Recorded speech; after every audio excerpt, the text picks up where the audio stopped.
bienvenue. C'est ici que vous retrouverez toutes les nouvelles vidéos de la chaîne Sylvain Live. Là Lucas, c'est le moment où tu intègres la page de la chaîne, voilà, hop là, et je suis en plus petit. Et change le compteur d'abonnés aussi. Combien il a Squeezie? Mais plus, voilà. Vous pourrez me retrouver chaque semaine sur cette chaîne avec des formats autour de la bagnole. Je suis désolé, j'adore ça. Je suis obligé de vous parler bagnole, ça me fait vivre. Il y aura des formats très classiques, comme des essais de voiture.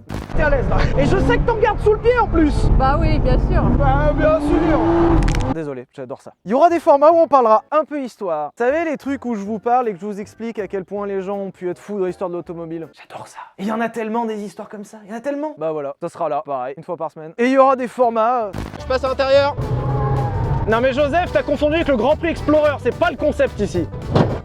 Ouais, le concept c'est ça. Je sais même pas comment vous le dire. Conceptuel. Vous pouvez vous installer et bienvenue dans cette première vidéo de la chaîne Sylvain Live. Je suis désolé, mais pour la première, je me suis senti obligé de sortir un truc un peu sympa. Du coup, je vous ai sorti une Volkswagen. C'est la TDI celle-là. Elle est pas mal, hein. Je sais que vous avez tous envie qu'on parle de ce truc. Depuis tout à l'heure, je fais comme si ça n'existait pas alors que c'est juste là et que depuis ce matin, j'ai la larme à l'œil et que c'est incroyable. Mais avant qu'on la regarde tous ensemble, il faut quand même que je vous parle de Bugatti. Vous avez déjà entendu parler de la marque Bugatti, notamment grâce à ses créations contemporaines. Mais l'histoire de la marque remonte en fait à plus d'un siècle. Ce monsieur, c'est Ettore Bugatti.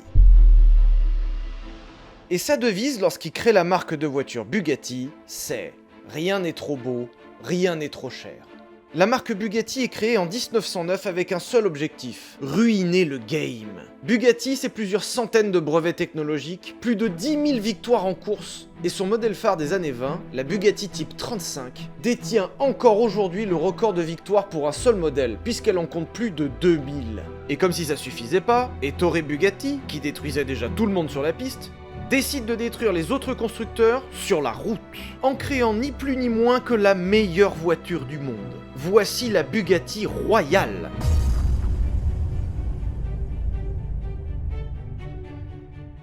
Aujourd'hui, le musée Schlumpf à Mulhouse nous met à disposition la Bugatti Royale. Et cette voiture dans laquelle je suis assis actuellement était la voiture personnelle d'Ettore Bugatti. Ettore Bugatti s'est assis à cette place. Et là, j'y suis. Dans les années 20, Bugatti sortait ce qu'on peut peut-être qualifier de meilleure voiture du monde. En face des Rolls, des voisins et des Hispano Suiza, Bugatti proposait ce genre de coupé. Aujourd'hui, je n'ai pas eu le droit d'en prendre le volant. C'est pas faute d'avoir demandé. Du coup, je peux m'installer à l'arrière, comme le faisaient les propriétaires de ce genre de véhicule. Ces voitures, c'était des voitures de chauffeurs. D'ailleurs, ça se voit carrément à la forme de la voiture. Ces voitures étaient encore beaucoup dans l'esprit d'une calèche. Les passagers s'installaient à l'arrière, les conducteurs s'installaient à l'avant. Et pour illustrer la différence de classe sociale entre les deux personnes qui s'installaient dans cette voiture, moi j'avais le droit à un toit, à une vitre, à des portières, à une lumière, à de quoi m'accrocher, à la radio et même à un micro pour parler au chauffeur. Alors que le chauffeur a le droit de prendre la pluie et le froid. Il a le chauffage quand même, parce que je suis pas non plus un connard. L'idée des voitures de cette époque, c'était de faire une vraie séparation entre le chauffeur et le propriétaire. Ici, on discute des choses importantes à l'écart du chauffeur qui n'est pas forcément quelqu'un digne de confiance.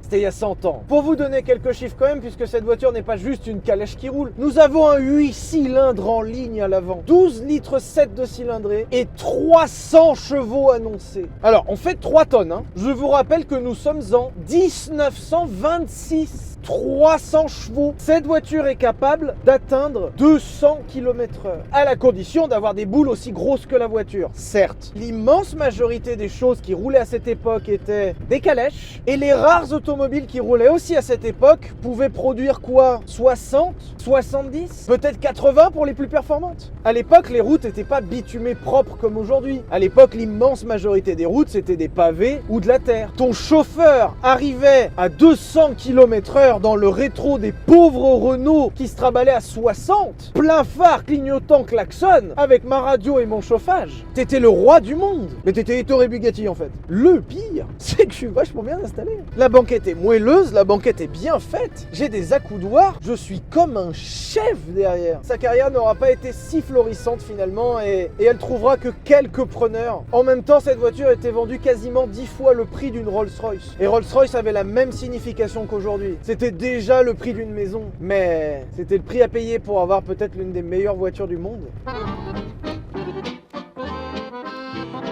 Et la Seconde Guerre mondiale passant par là, Bugatti disparut et sombra dans une indifférence quasi générale. Comment laisser un tel patrimoine mourir ainsi? Eh bien figurez-vous que c'est exactement la question que s'est posée Ferdinand Piëch, le directeur de Volkswagen. Et il semblerait qu'il ait trouvé la réponse.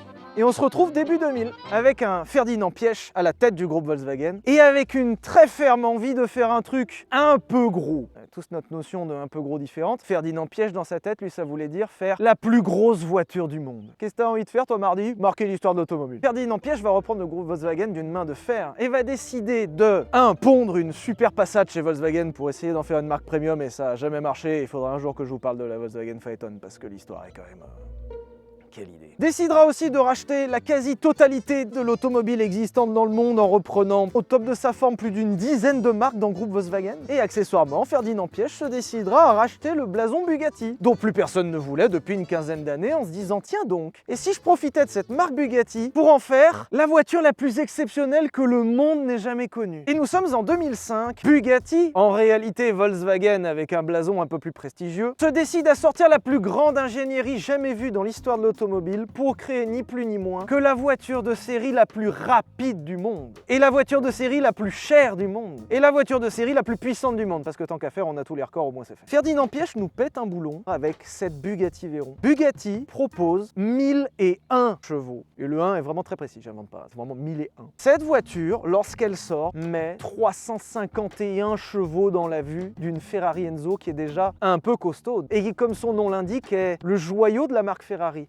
Ferdinand Piëch a chié sur la tête d'Enzo Ferrari en lui collant 351 chevaux de plus sur la voiture qui porte le nom d'Enzo Ferrari. Moi je dis Hagra. Cette voiture à l'époque valait plus d'1 million d'euros avant option, avant papier. Alors aujourd'hui, 1 million d'euros pour une voiture, ça existe de façon assez générale. C'est terrible à dire, mais c'est vrai. À l'époque, je vous rappelle qu'une Carrera GT coûte entre 400 et 500 000 euros. Aujourd'hui, ça vaut 1,5 million, 2 millions. Bon. Je vous rappelle que la plupart des voitures de très grand sport de l'époque faisaient autour de 600-650 chevaux. Cette voiture en fait 1000. Je vous rappelle que la plupart des voitures de sport de l'époque faisaient autour de 600-700 Nm de couple. Celle-ci en fait 1200. Je vous rappelle que la plupart des voitures étaient en boîte manuelle. Celle-ci a une boîte double embrayage à 7 rapports. Je vous rappelle que la plupart des voitures prenaient 330-340. Celle-ci prend plus de 400 km/h. Mais oui, en plus d'avoir relevé Bentley, d'avoir relancé Volkswagen, d'avoir remonté Audi, d'avoir rendu Porsche la marque la plus rentable du monde, Ferdinand Piëch s'est dit ça serait pas mal qu'on passe les 400 km/h sur une voiture de série. C'est-à-dire que c'est une voiture que tu peux acheter, enfin que peu de gens peuvent acheter, où le concept c'est qu'on tourne une clé et on peut prendre 400 dans une voiture avec la radio, la clim et un siège chauffant. Voici la Bugatti Veyron.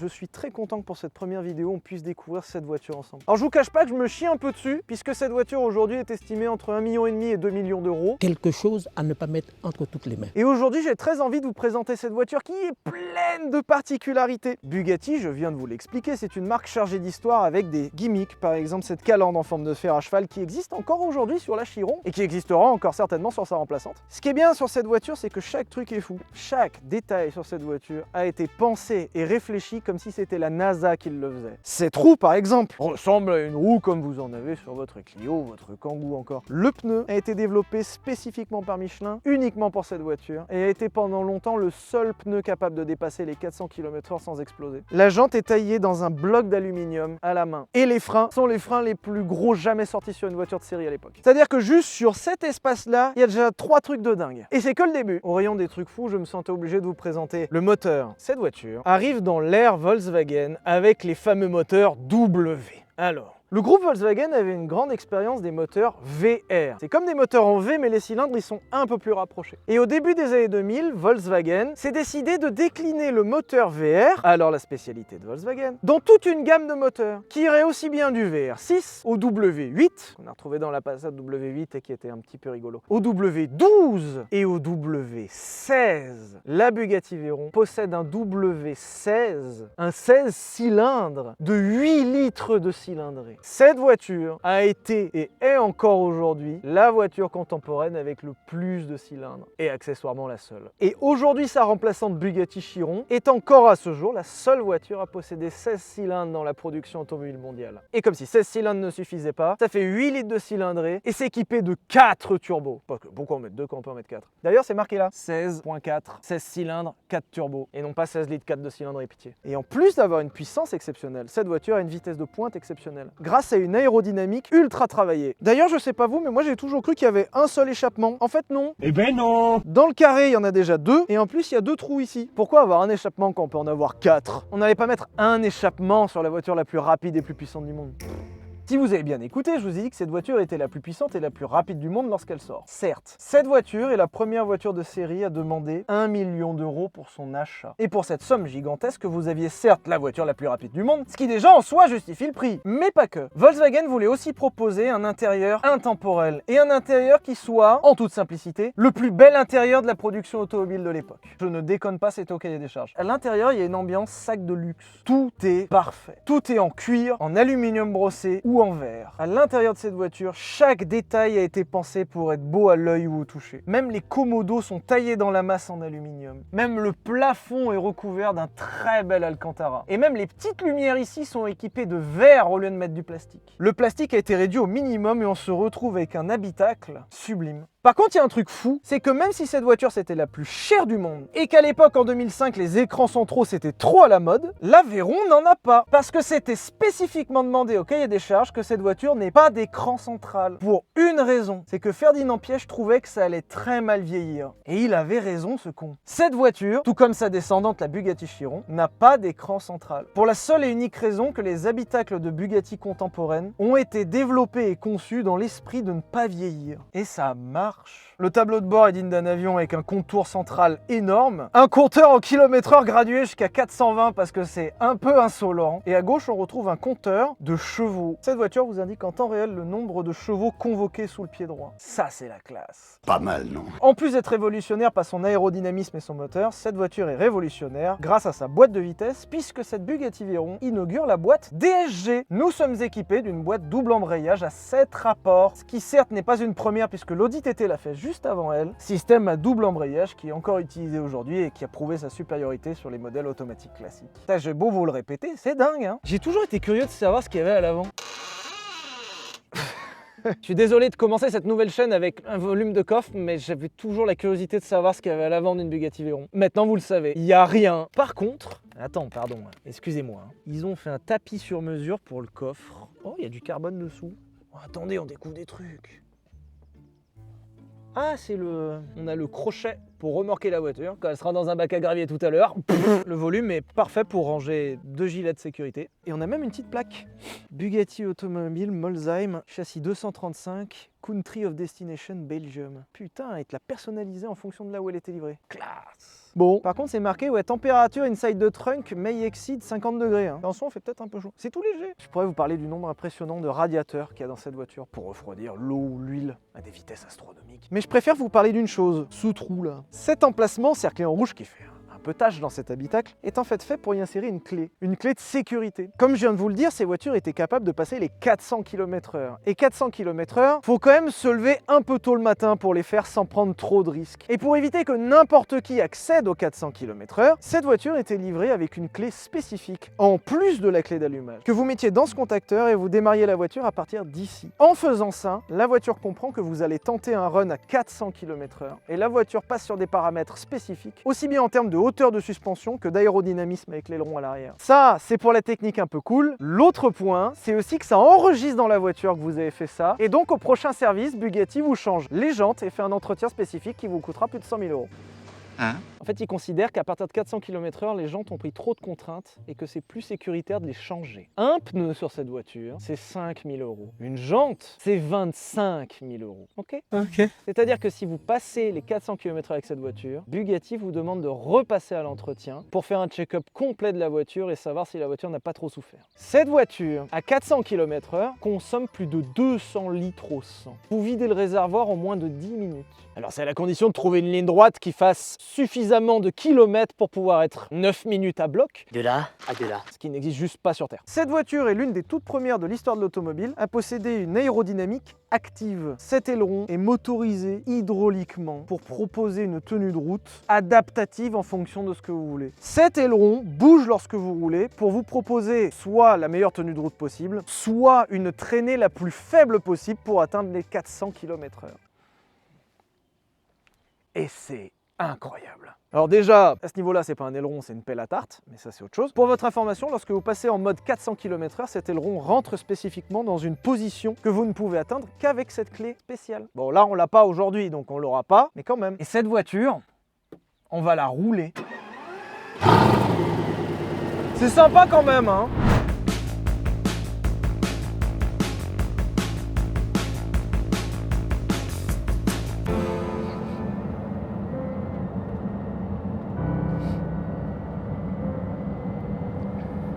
C'est sublime. L'anneau du Rhin réservé juste pour ça, le soleil et une Bugatti Veyron à disposition pour la vivre avec vous sur cette vidéo de retour. Déjà, je voulais vous dire que je suis très content qu'on se retrouve. Ça faisait quelques mois, vous m'aviez un peu manqué. Je vous cache pas que l'année 2023 a vraiment pas été facile. Je me suis posé plein de questions. Je n'ai pas forcément toujours trouvé les réponses. Là, qu'on ait pu organiser une journée comme ça, que tout le monde y ait mis du bon cœur pour que ça se fasse et revenir vous voir avec ça, et que c'est tellement que le début de ce qui est préparé, je suis un peu content, ouais. C'est un grand moment. Déjà 2024 va être un grand moment, mais c'était ça aussi. Pouvoir poser les mains là-dessus, pouvoir conduire une Bugatti Veyron, qu'on me fasse confiance au point de me laisser cet engin qui fait 1000 chevaux et 1,5 million.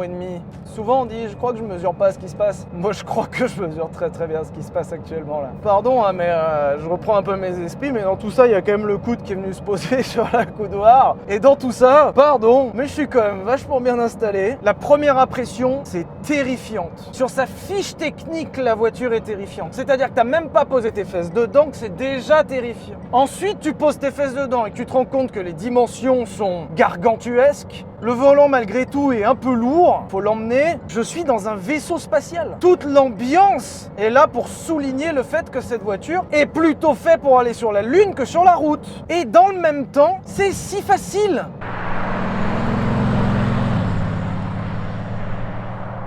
Je suis à 1% de la pédale et je suis déjà à 150. On n'a même pas passé la 7. Je n'ai rien fait. J'ai appelé 150 chevaux et certainement 4000 newtons de couple. Cette navette spatiale se conduit comme n'importe quelle grosse berline. La boîte est super douce, l'accélérateur est vraiment dosable, le moteur est d'une souplesse. En même temps avec 16 cylindres et 8 litres, j'espère bien. Les suspensions sont fermes et on entend vraiment beaucoup la route, ça gratte par terre. Mais sinon, si facile. Là, vous savez quoi? Je vais essayer d'atteindre les 500 chevaux. Je vais essayer de mettre mi-gaz.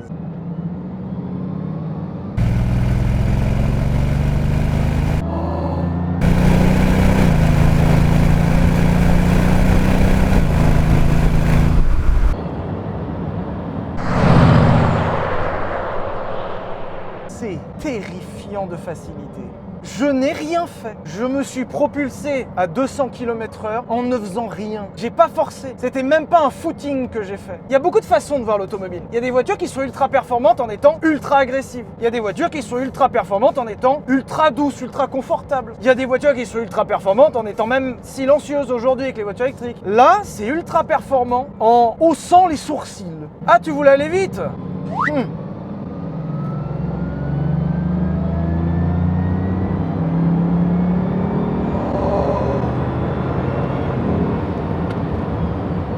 Mon Dieu que ça marche!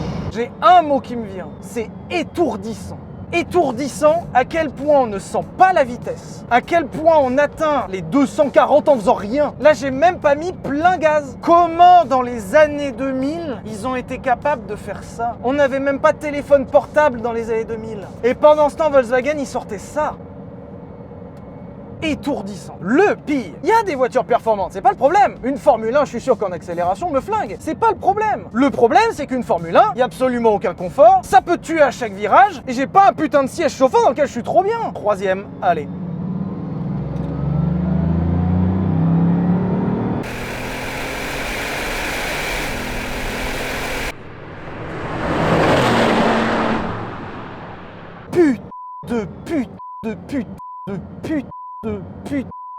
Pute de merde. C'est à se taper la tête contre les murs. Le seul truc que ça m'inspire, c'est des insultes. Comment c'est même techniquement possible? La facilité, la décontraction et la costauditude de la poussée.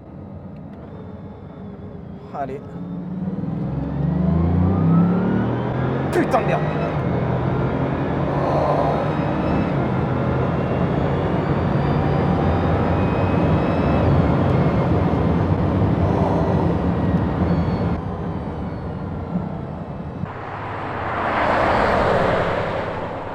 Excusez mon air un peu surpris, je viens de découvrir la téléportation. C'est pas du tout comme une voiture de course ou un gros moteur Atmo qui t'arrache la tête en fait, qui t'attrape et qui te secoue. J'ai vraiment toute la bagnole qui me dit « T'inquiète, on décolle ».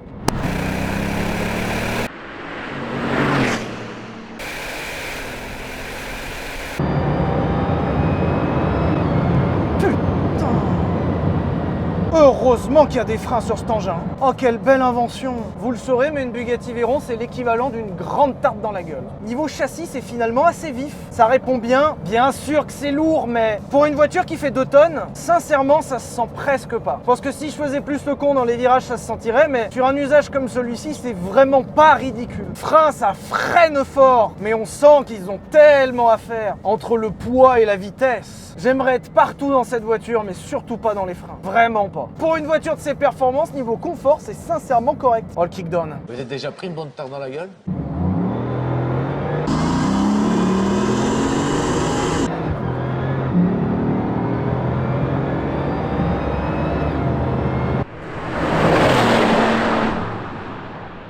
Même la boîte à savait plus quoi faire avec 1200 newtons.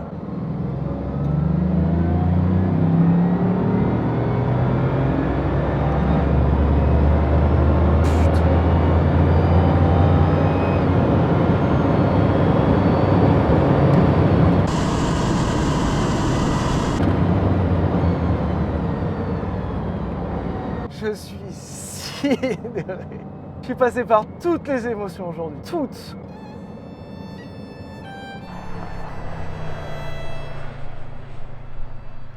Mon Dieu, si j'ai un seul souhait dans la vie, c'est de jamais me lasser de cette joie.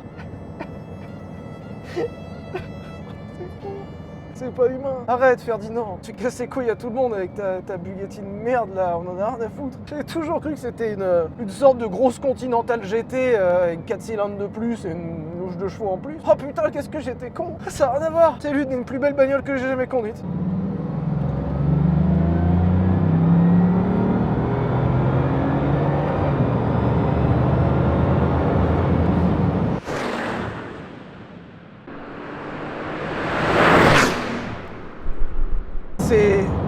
C'est sublime. Sur le papier, j'ai jamais été ultra fan parce que je me suis dit, ouais, bon, une grosse Continental GT, c'est lourd, ça doit pas avancer si fort que ça fait des chevaux, mais bon, ça sert à rien d'autre, ça sait pas prendre les virages, et puis voilà. Oh, quelle connerie j'avais pas dite. Si quelqu'un m'a déjà entendu dire ça, sachez que je retire tout ce que j'ai dit et que je m'excuse. Ah, j'ai jamais été autant dans le tort. La bande son est inconnue dans le monde automobile et rien que pour ça, c'est génial. La boîte est géniale, le châssis est génial, les freins sont là. C'est le juste milieu entre voiture confort utilisable, mais où aussi on sent la route. C'est une masterclass. Bravo Ferdinand, bravo Volkswagen, vous avez gagné. Vous me connaissez quand même, on va passer en détail les défauts. On sent vraiment beaucoup la route, genre ça gratte par terre. En même temps c'est monté en 365 derrière, ça gratte. La suspension est très très ferme, peut-être même un peu trop. Est-ce vraiment utile? Ça fait des bruits terrifiants de partout. Entre l'aileron derrière, qui arrête pas de bouger toute la journée, qui fait peur. L'habitacle, les pompes, les électrovannes, la boîte. Rien que le fait de la regarder, j'ai l'impression que la voiture peut tomber en morceaux. La regarder me donne l'impression qu'elle est fragile. Le prix, faut quand même compter entre 1,5 million et 2 millions. Non. Sans parler de l'assurance, où il faut compter facilement plus de 30 000 € par an. Sans parler de l'entretien, où il faut compter facilement plus de 50 000 € par an. Non. Et cerise sur le gâteau, pourquoi pas, si t'en veux une, je te la donne. La consommation moyenne de ce véhicule sur les 600 derniers kilomètres est de 34,3 litres au 100. Tous les 3 km, je crame 1 litre. Un tour fait 3 km. Je crame 1 litre par tour. C'est déjà mon 8e. Je viens déjà de cramer 8 litres. Je n'ai rien fait. Mais quelle autre voiture peut te proposer une telle expérience avec une telle facilité d'usage et sérénité d'usage? Presque, on s'entend, à condition d'avoir 100 000 € à mettre par an dedans. Allez, une dernière et après on rentre.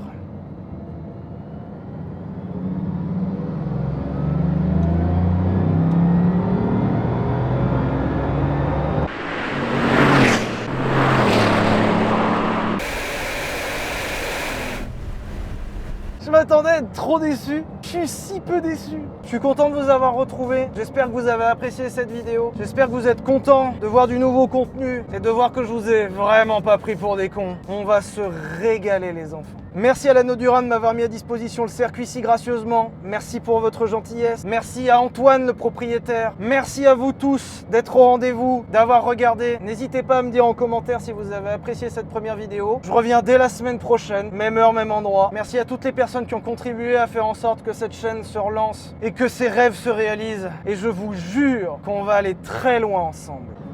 On va aller très loin. On va aller dans le bac à gravier qui est juste là par exemple.